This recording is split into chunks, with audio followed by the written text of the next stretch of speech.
Kış aylarına girdik. Bu aylarda gerçekten dikkat etmek lazım. Özellikle yaşlıların, engellilerin, çocukların sokağa çıkarken giydikleri ayakkabıya, elbisesine dikkat etmesi lazım. Sadece düşme değil, soğuktan da, rüzgardan da, hava değişikliğinden de insanlar etkileniyorlar. İnsanlar soğuktan ziyade rüzgar ve sıcak bir ortamdan soğuk bir ortama geçince bu insanları etkiliyor. Bunun için de kaşkolu tavsiye ediyoruz. Mutlaka kaşkol olsun. İşte ellerine soğuğun durumuna göre eldiven takabilirler. Ama kesinlikle eller cepte olmayacak.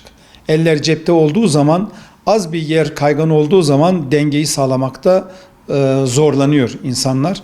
Yaşlıların mutlaka baston kullanmasını tavsiye ediyoruz. Yani ayağa kaydığı anda bastonu dayadığı zaman ayağı kaymayacak.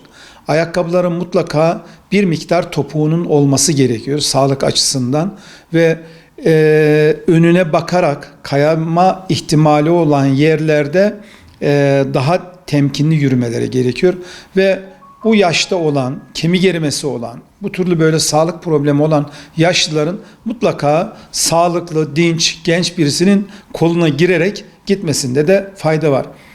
Düştükleri takdirde de eğer böyle bir düşme olmuşsa, yani hafif düşmelerde gidip evde istirahat etmeleri, bir takım kremler sürmeleri, bir şişlik oluşmuşsa buzla 5-10 dakika oraya masaj yapmaları o şişliği indirir, ağrıyı da azaltır. Gerekirse ağrı kesicilere de kullanılabilir.